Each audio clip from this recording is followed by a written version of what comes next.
ከመጻሕፍት ገጾች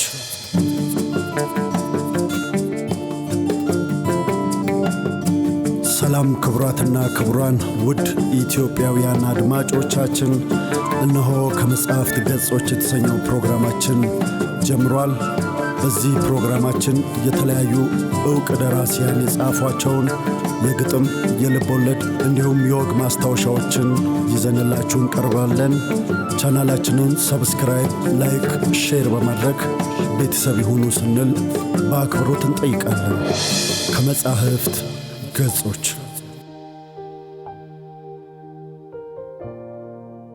ተረትና ታሪክ።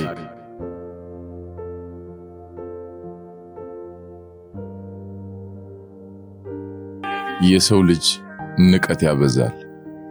አንዳንድ ንቀቶች በልጅነታችን ፈገግ ሲያስብሉን፣ አንዳንድ ንቀቶች ደግሞ መሰረተ ቢስ ከመሆናቸው የተነሳ የኛንም ንቀት ይቀሰቅሱብናል። እነሱ ከሚንቁት 10 ጊዜ ባሰ እኛም እንንቃቸዋለን። ላይዋ ንቀት መስሎ ውስጧ ግን ፍርሃት የሆነች አስመሳይም አለች። ለምሳሌ ጎረቤታም ህዝቦች ወይም ደግሞ ነጋዶች ሲናናቁ፣ ወይም ደግሞ ለምሳሌ ሁለት ተወዳዳሪ የፖለቲካ ፓርቲዎች እርስ በርስ ሲናናቁ፣ የሚከተሉት ንቀቶች የትኛው አይነት እንደሆነ ትገምቱ ዘንድ ተጋብዛችኋል። 1. አበው ከፈለጉ በተረት ስለሚጀምሩ እኛም በተረት እንጀምር። ይህቺን የጻፋት ሩሚ የተባለው እጅግ የተወደደ የጥንት ፋርስ ገጣሚ፣ ባለቅኔና መንፈሳዊ መምህር ነው። የሰዋሰው ሊቁና ጀልባ ቀዛፊው ትላለች ርዕሷ። አንድ የታወቁ የሰዋሰው ሊቀሊቃውንት የሆኑ አዛውንት በጀልባ እየሄዱ እያለ የሚቀዝፈውን ሰውዬ ሰዋሱ ታውቃለህ ሲሉ ጠየቁት። አረ ደሃነኛ አላውቅም ጌታዬ ሲል መለሰ ሰውየው ጀልባውን እየቀዘፈ። እንግዲያው ወዳጄ ግማሽ እድሜህን የኖርከው በከንቱ ነው ብለው አንኳሰሱት። አፍሬ ቀላከልኩ አሉ ሞሃይ። ምን ቀል ብቻ ጠፍጥሬ ውስጥ ገባሁ እንጂ። ቀልዋ ስትሆን ጀልባዋ ወደ ባህሩ ርቃ ከገባች በኋላ ኃይለኛ አውሎ ንፋስ ተነስቶ ከባድ ማዕበል ቀሰቀሰ። በዚህ ጊዜ ጀልባ ቀዛፊው የሰዋሰው ሊቁና አዛውንት እንዲህ ሲል ጠየቃቸው። ዋና ይችላሉ? ኧረ አልችልም ሲሉ መለሱ። እንግዲያው ጌታዬ አብዛኛውን እድሜውን የኖሩት በከንቱ ነው። የሰዋሰው ሊቁም አፍረው ሳይሆን ፈርተው ቀላከሉ። በቃ ሕይወታቸውን አጡ። 2. ከተረት ወደ ታሪክ። አውሮፓውያን በዘመናቸው አዲሱን ዓለም ማለትም አሜሪካን፣ አውስትራሊያን፣ ኒውዚላንድን፣ ኤስያንና አፍሪካን ቅኝ አገሮች አድርጓቸዋል በሚከተሉት ቅኝት ወይም ቅደም ተከተል ወይም ስልት መሰረት። መርከበኞች ከነሱ በፊት የነበሩት መርከበኞች የሄዱበትን በካርታ ወይም ማፕ ማጥናትና እድልንና ነፋስን እየለመኑና በከዋክብት እየተመሩ እነዚህን አገሮች ያገኟቸዋል። ለምሳሌ ማጅላን የተባለው ፖርቱጋላዊ የመርከብ ካፒቴን አፍሪካን ዞሮ ወደ ህንድ አገር መንገድ ቀየሰ። ኢጣሊያዊው ካፒቴን ኮሎምበስ ወደ ህንድ አዲስ መንገድ የቀየሰ የመሰለው አሜሪካን አገኘ። ቀጠለ። ተጓዦች እነዚህን አዳዲስ የተገኙትን አገሮች እየተዘዋወሩ ያጠኗቸዋል። በሌላ መልኩ ስለላ እንደማለት ነው። እነሱ ግን ብዙዎቹ የሰው ልጅን የዕውቀት አድማስ እያሰፉ መሄዳቸውን ነው የሚያዩት። እዛስ ሚስዮናውያን ለእነዚህ አገሮች ህዝቦች ወንጌልን ሊሰብኩላቸው ይሄዳሉ። ቋንቋቸውን፣ ታሪካቸውን፣ ባህላቸውን ያጠናሉ። በሌላ መልኩ አሁንም ስለላ እየተካሄደ ነው። ተጓዦቹ አገሩን እንደሰለሉ ሁሉ ሚስዮኖቹ ደግሞ ህዝቡን ይሰልላሉ። እነሱ ግን አሁንም ብዙዎቹ የእነዚህን አሕዛብ ነፍሳት ከዘላለም ጥፋት ወደ ዘላለም ሕይወት መምራታቸውን ነው የሚያዩት። ሌላስ? ሚስዮናውያኑም ነፍስ የማዳን ሱሳቸው እየነዳቸው በፓሲፊክ ውቅያኖስ ወደሚገኙ ወደ ሃዋይ ደሴቶች ገሰገሱ። ያቺ ደሴት ገነት ሆና ተገኘች። መልካም የሆኑትና መዋኘት መደገስና ግብረ ሥጋ በጣም የሚወዱትና የሚያዘወትሩት ሰዎች እዛ ይኖራሉ። እነዚህ ሰዎች እንደሌላው ሕዝብ አይለፉም። የምን በግንባርህ ወዝ መብላት ነው እሱ።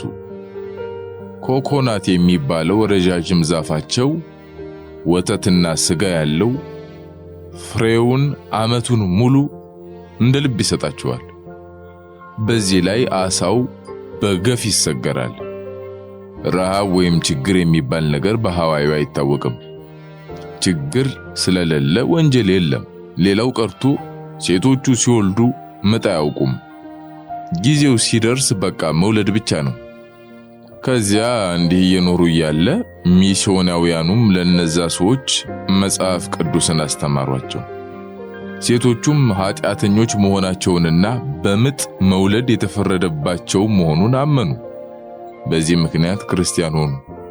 ከዚያ ወዲህ የሃዋዩ ሴቶች እንደሌላው ዓለም ክርስቲያን ሴቶች በምጥ በጣር መውለዱን የቻሉበት። ከታሪክ ወደ ቀልድ። አሁን ደግሞ ንቀት። እስቲ ንቀታዊ ቀልድ። የዛሬ እንግሊዞች አብዛኛዎቹ ገላቸውን ይታጠባሉ። ከ200 ወይም ከ300 ዓመት በፊት ዴንማርክን ጎብኝቶ የተመለሰ እንግሊዛዊ ግን ስለ ዴንማርክ ሰዎች እንዲህ ሲል ጽፏል። ሴት ሕዝቦች ናቸው። በየሳምንቱ ገላቸውን ይታጠባሉ። እሺ ምሳሌ ደግሞ እንለፍ። አህያ የለው በቅሎ ይንቃል። በቅሎ አባትህ ማን ነው ቢሉት ፈረስ አጎቴ ነው አለ። ደሞም አልዋሸም፣ እውነቱን ነው። አመሮሃ ለስሟ መጠሪያ አንድ ጎና ሰፋች። አህያ ሰባ ምን ረባ። ከዛስ አይን ካላዩበት ግንባር ነው። አጋዘን ሲጠግብ የነፍጠኛ ጎጆ ይታከካል። እንዲህ ብታይኝ መስዬህ ደሃ የአማቶቹ ቤት ባለጉልላት። የሙት ቀናተኛ ሚስቴን አደራ ይላል። የአይነ ስውር ቀበጥ ከመሪው ጋር ይጣላል። ቀንዱ ሰማይ ጠቀስ ጭራው ምድር አበስ። ዝንብ ቢሰባሰብ መግላሊት አይከፍትም። እንኳን ለገንፉ ለሙቅ አልደነግጥም። እንኳንስ ዘንቦብሽ እንዲያውም ጤዛነሽ። እሺ ሌላ ከቀልድ ወደ ሀገር ወዳድነት ደግሞ እንሸጋገር። ፓትሪክ ሄነሪ የተባለ አሜሪካዊ እንዲህ አለ። እኔ የማዝነው ለሀገሬ ልሞትላት የምችለው አንዴ በመሆኑ ነው። አላበዛውም እንዴ?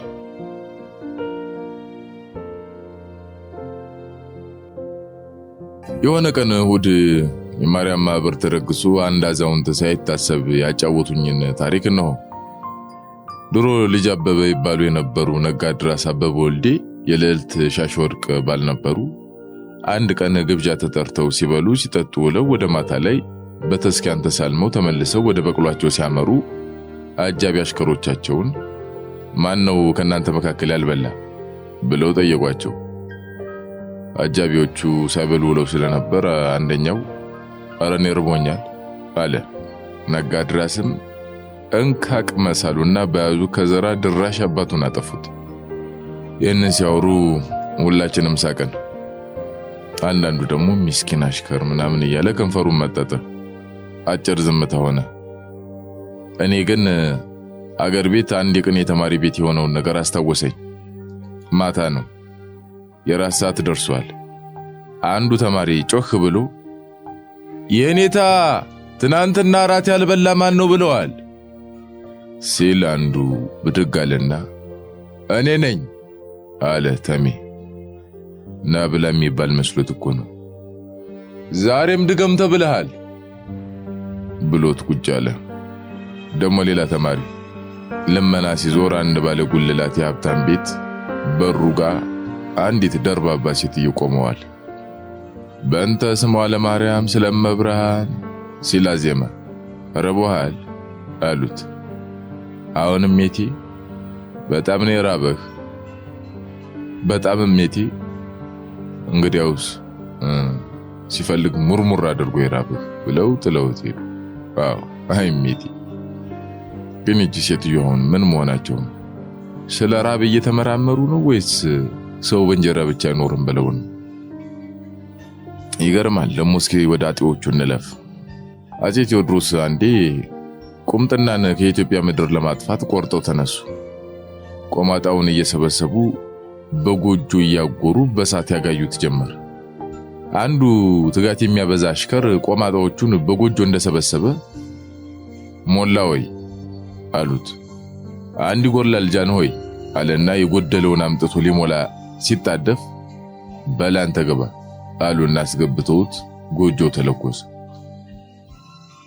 ሌላ የቋራው መይሳው ካሳ የአፄን ዘውድ ለመድፋት የመጨረሻውን ጦርነት ከራሱ ቤ ጋር ሊገጥሙ ሰራዊታቸው ወደ ሰሜን እየተጓዘ ሳለ አቤት ጉድ የሕግ ያለህ ያለች አንዲት ሴትዮ ትጮኻለች። የአገር አውራ እንደዚህ ሲጠሩት መቆምና ቤቱታ መስማት ግዴታው ነውና መይሳው ካሳም አቅርቧት ብለው አዘዙ። አይ ማዘዝ ሲያውቁበት አንዲት ጭርጭስ ብለው ያረጁ አሮጊት ቀረቡ።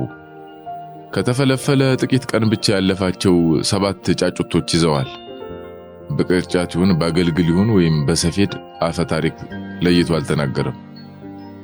ከዚህም ጋር ጫጩቶቹ 5ም 9ም ሊሆኑ ይችላሉ። ምን ችግር አለው? አንዲት ዶሮ ስንት ጫጩት ለማቀፍ ትችላለች? ይህንን እንቶ በኋላ ትኮር ብለው አዩና መይሳው ምን ተበደሉ እናቴ ብለው ጠየቁ። ደሃ ባልቴት ነኝ ጌታዬ፣ ያለ አንዲት ዶሮና እነዚህ ጫጩቶቿ ሌላ ምንም ንብረት የለኝም። እሷም በዛች ብሎ ያንተ ወታደር አርዶ በላብኝ። እነዚህን ጫጩቶች እንዴት ላሳድጋቸው? መይሳው ተቆጣ። አሮጊቷን እየገላመጣቸው አንቺ ማረቢ፣ የመይሳው ወታደር ዶሮሽን ቢበላ ላንቺ ክብር ነው እንጂ አቤቱታ የሚያስቀር ነው። ለምን ሲፈልግ በሬሽን አይበላም አላቸውና ወደ ወታደሮቹ ዞሮ ፈገግ እያለ ለመሆኑ ጎበዝ ማንኛችሁ ናችሁ ዶሮ ይበላችሁ አለ። እኔ ነኝ ጌታዬ አሉ አንዱ። መይሳው ፊት ላይ የነበረው ፈገግታ ጠፍቶ በቁጣ ተተካ። በልንካ እናትና ልጆችን ማለያየት አይሆንም አለና ጫጩቶቹን ለወታደሩ ሰጠው። ወታደሩ ግራ ገብቶት ዝም ሲል በልኮ እነዚህን ጫጩቶች እያየው አሁኑኑ ብላ ወቴ ጫጩቶቹን ጥስቅ አድርጎ በላ። ሌላ ምን ምርጫ አለው? መይሳው ካሳም ወደዛች ሴትዮ ዞር ብሎ በቅርቡ የወለደችን ላም ከነሴት ጥጃዋ እነሆ በረከት አላት። ቆይ ግን መይሳው ካሳ ዘመድ ከዘመዱ አደባላቂ የተባለው ጫጩቶቹን ከእናታቸው ጋር በወታደሩ ሆድ ውስጥ ስለቀላቀለ ይሆን እንዴ?